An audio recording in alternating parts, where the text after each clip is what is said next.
할렐루야. 브란다이스 대학의 모리스 와르츠 사회학 교수가 불치해병, 루이게르병으로 죽었습니다. 루이게르병이 뭐냐? 치명적 신경계통의 병인데 근육 위축성 측색경화증이라는 병인, 쉽게 얘기하면 몸의 근육이 5년에 걸쳐서 굳어지면서 죽는 병입니다.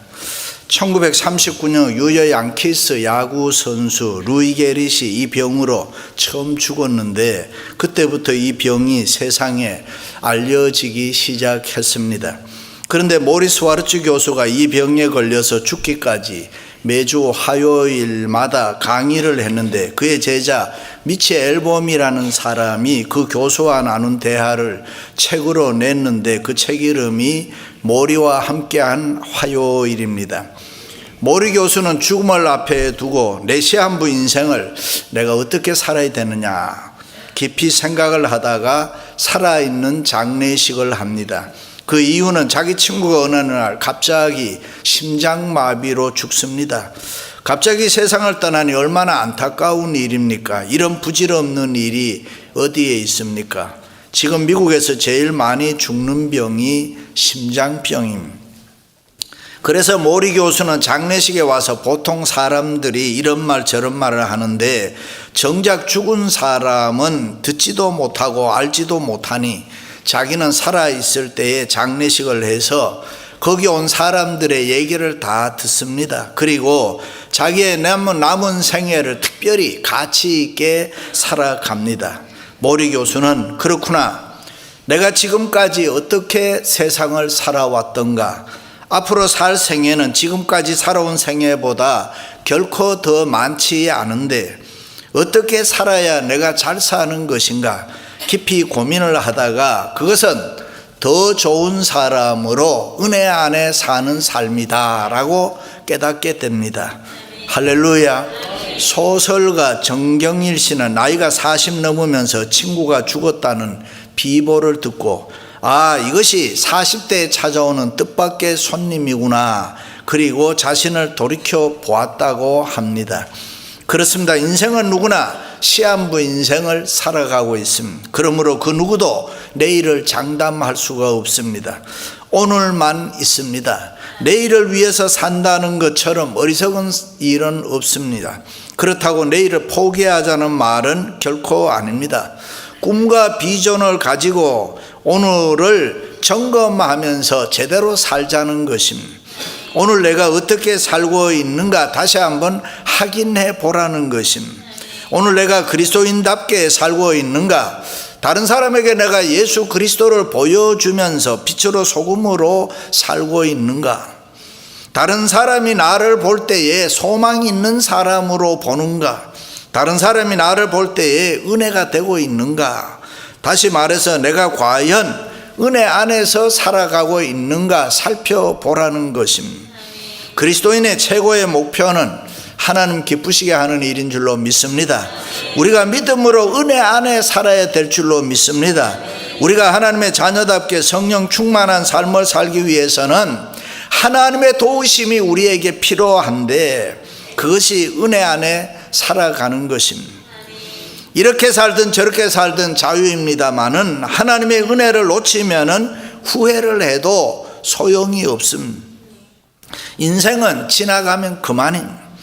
그러므로 오늘 또 우리는 복되게 살기 위해서 하나님의 은혜 안에 살아가야 할 줄로 믿습니다.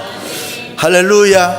사람이 성공하기 위해서는 세 개의 알파벳 C가 필요하다고 합니다. 첫째는 찬스, 기회입니다. 둘째는 초이스, 선택입니다. 셋째는 챌린지, 도전입니다. 그렇습니다. 사람은 기회를 잘 잡아야 합니다.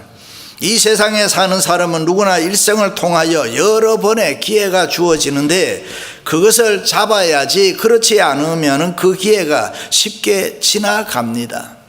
보통 사람들이 말하기를 기회를 놓쳤다라고 합니다. 실은 놓친 것이 아니고 자기 무관심으로 버린 것입니다.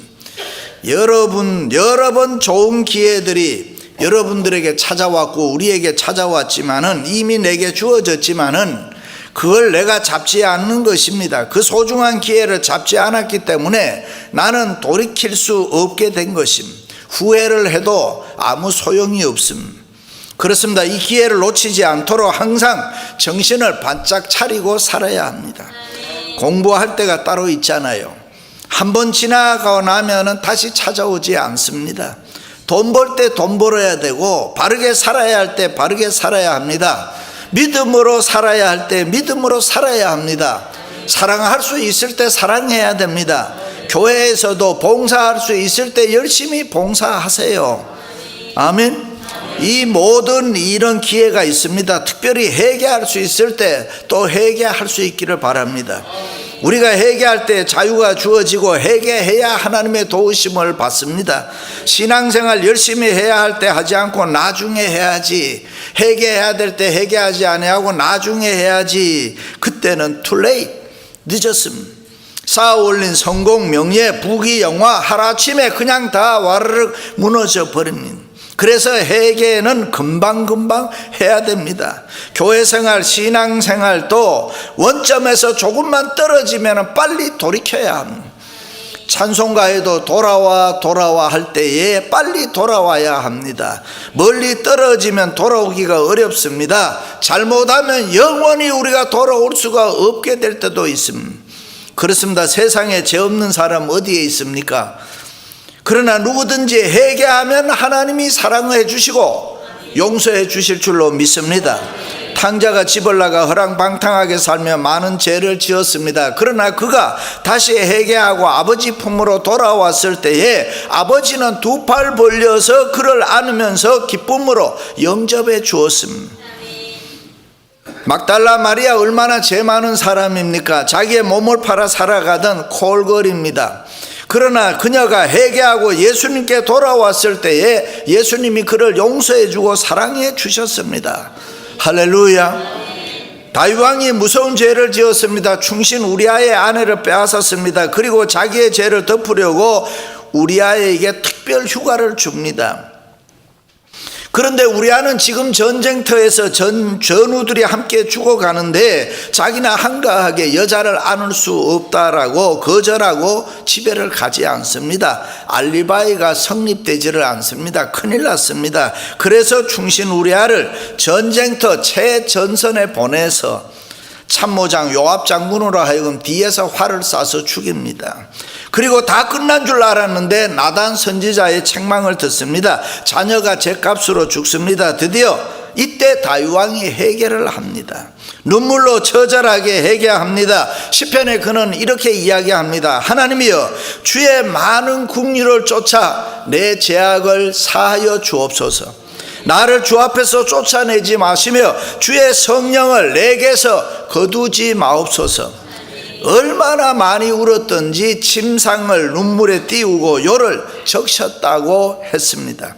그렇습니다. 다윗은 허물이 많았습니다. 죄를 많이 지었습니다. 그럼에도 불구하고 다윗은 언제나 하나님의 은혜 안에 살기를 원했습니다. 다윗은 하나님의 은혜가 얼마나 중요한가를 알았기 때문에 하나님 나는 하나님의 은혜가 필요한 사람입니다. 그렇게 몸부림치면서 하나님 은혜 안에 살았기 때문에 하나님의 사랑을 받았습니다. 하나님의 은혜 안에 살았기 때문에 축복을 받았던 것입니다. 할렐루야. 그렇습니다. 우리는 어떤 일이 있어도 하나님의 은혜 안에 살아갈 수 있기를 축원합니다. 행여라도 은혜 밖으로 밀려나면 안 되는 것입니다. 우리는 은혜 안에 살도록 힘쓰고 애써야 합니다. 은혜 안에 살 때 기쁨이 있습니다. 은혜 안에 살 때에 우리에게 소망이 있습니다. 은혜 안에 살 때에 아무리 힘들고 어려워도 하나님이 우리를 도와주시는 것입니다. 구원은 여호와께 있사오니 믿으시면 아멘. 하나님의 은혜 안에 살 때 구원이 있습니다. 평안할 수 있습니다. 은혜 안에 살 때 세상의 모든 문제들이 저절로 해결될 줄로 믿습니다. 할렐루야.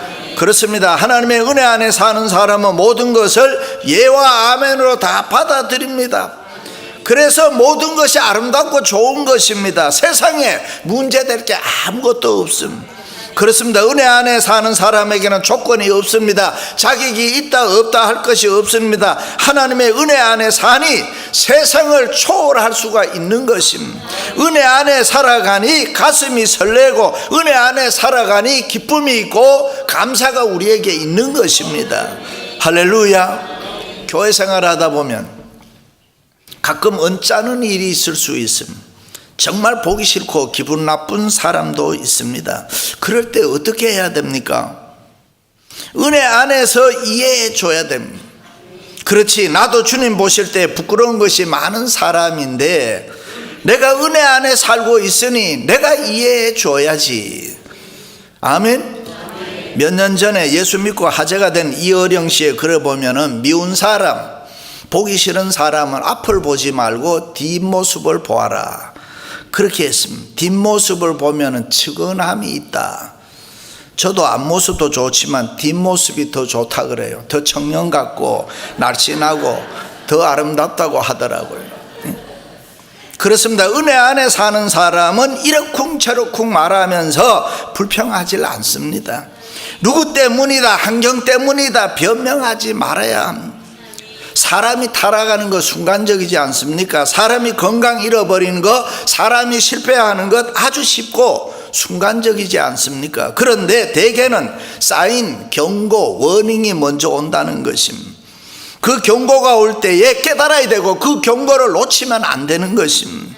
보통 의사 선생님들의 말을 빌리면 모든 병의 75%가 사인이 먼저 온다는 것입니다. 예를 들면 내가 건강을 지킬 수 있도록 먼저 기회를 준다는 것입니다.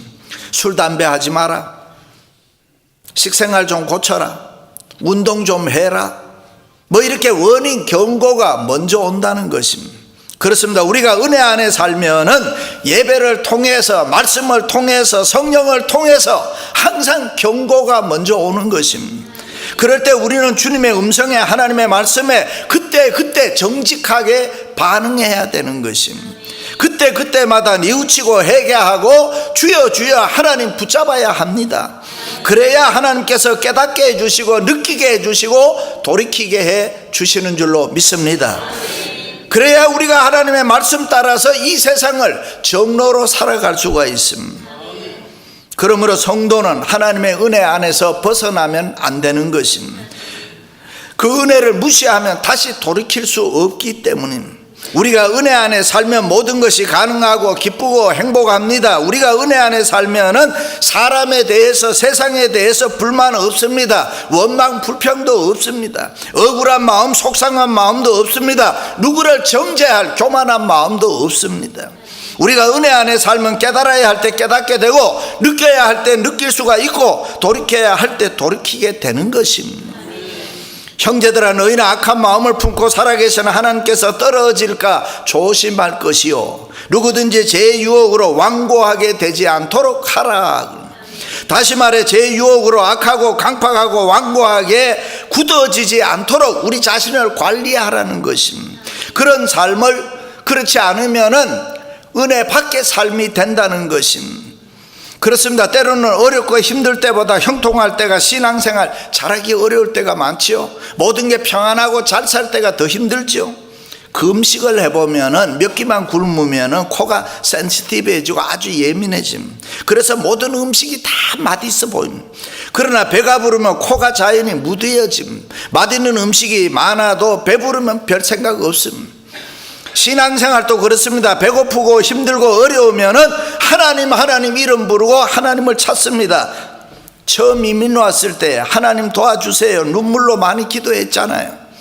그러나 우리가 성공해서 잘 살고 무엇이든지 형통하면은 신앙생활이 무뎌집니다. 하나님이 있어도 되고 없어도 되고 그저 그렇게 생각하지는 않습니까? 하나님 잊어버리기가 쉽습니다. 그래서 일찍이 하나님께서 가나안 땅에 들어가서 너희들이 잘 살게 될 때에 여호와의 이름을 잊지 말고 기억하라 말씀했습니다. 어떤 장로님이 돈 좀 벌었어요. 성공했어요. 좋은 집을 새로 구입해서 많은 사람들을 초대해서 파티를 했습니다. 찾아온 사람들이 인사를 합니다. 장로님 축하해요. 집이 너무 좋아요. 그럼 뭐라고 보통 말합니까? 아, 뭘요? 우리 집보다 더 좋은 집들이 많은데. 꼭 그렇게 얘기를 해야 합니까? 그저 감사합니다, 하나님의 은혜입니다, 하나님의 이름 좀 높여드릴 수가 없습니까?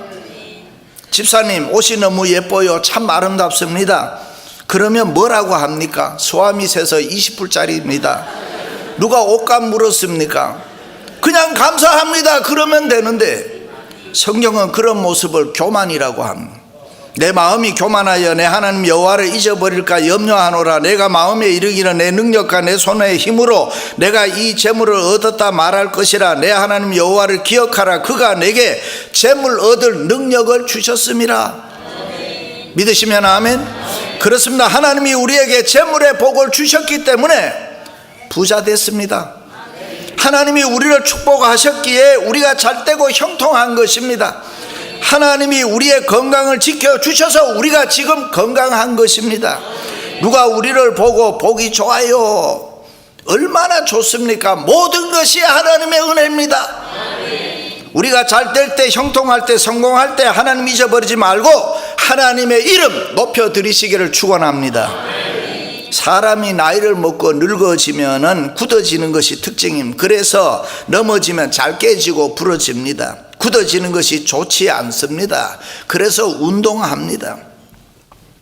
방 안에서도 걸으세요. 걷는 게 참 좋은 것 같습니다. 부지런히 걸어요. 통성기도하고 찬송할 때도 제가 발은 자꾸 움직이고 걸으라 그랬습니다. 소고치며 손뼉치며 찬송하라고 했잖아요. 뭐예요? 움직이라는 거 아닙니까? 자꾸 움직여서 부드럽게 하는 것이 좋습니다. 성경에도 일어나라, 걸어가라, 찬송가에도 걸어가세, 걸어가세. 뭐 자동차 타고 비행기 타고 다니라는 얘기 없잖아요. 그렇습니다. 우리 마음이 굳어지면 안 됩니다. 강팍하고 완악하면 안 됩니다. 경직되고 딱딱하면 안 됩니다. 부드럽게 하세요. 사랑의 마음으로 은혜 안에서 살아가시기를 주님의 이름으로 축원합니다. 결혼 20주년을 맞아서 어떤 집사님 네 분이 결혼 전에 연애할 때 잘 다녔던 근사한 레스토랑 갔습니다. 여자들은 감성적이니까 기분이 금방 옛날로 돌아갑니다. 자기가 결혼 생활을 몇 년 하고 아이를 맺혀놓은 아줌마라는 거 다 잊어버렸죠. 나이가 몇 살이라는 거 다 잊어버려요. 순간 다 잊어버려요.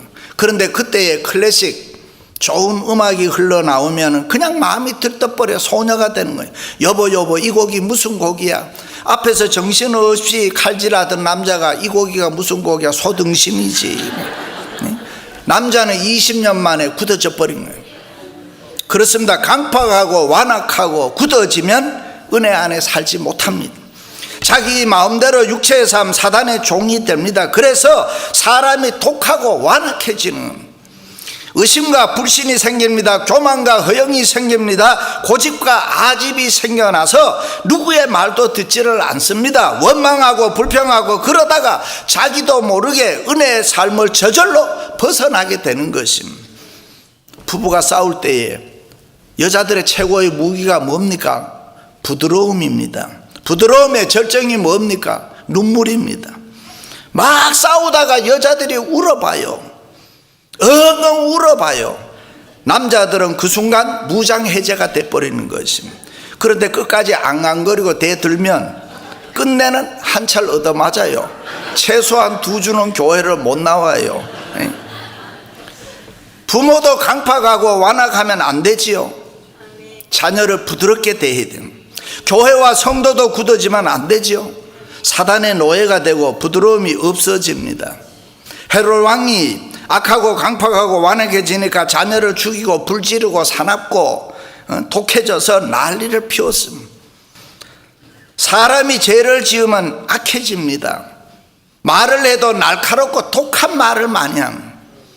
불란서의 외무장관을 지내고 재무장관을 지낸 라버트 슈만이 평생 독신으로 살았습니다.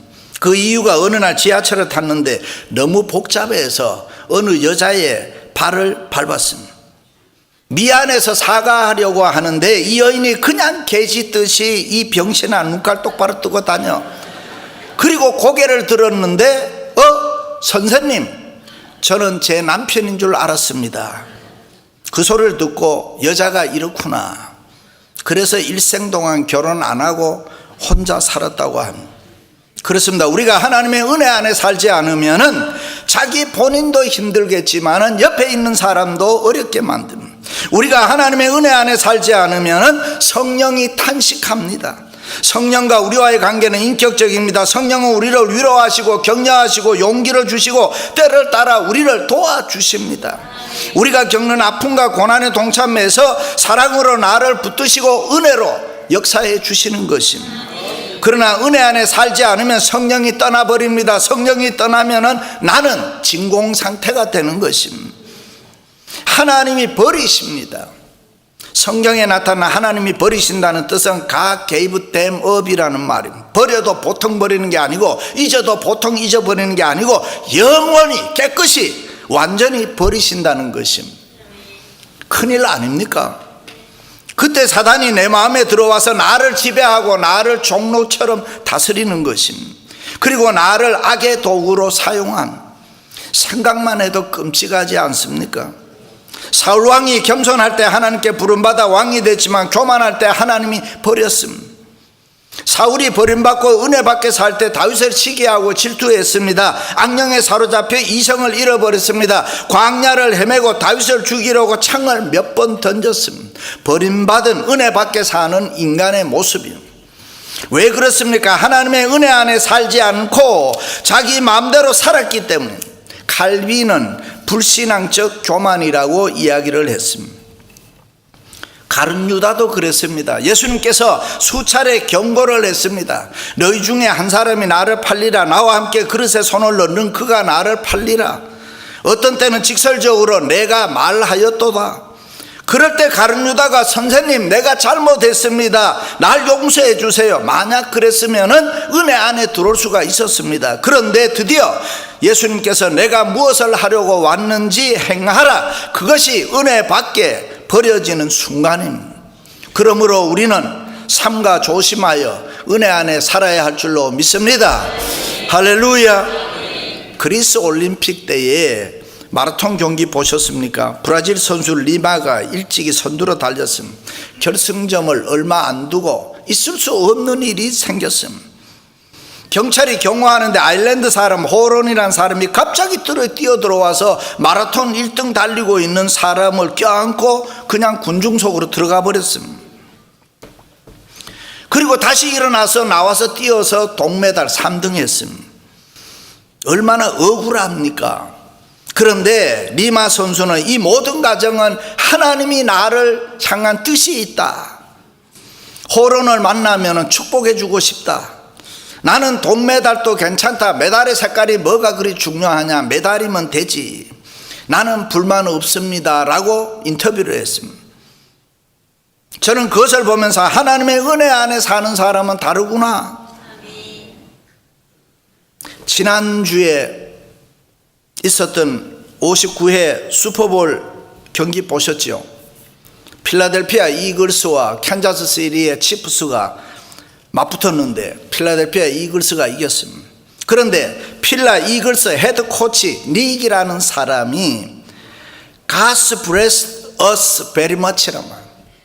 Thank you God, thank you Jesus. 대단한 이야기입니다. 목사 아닙니다.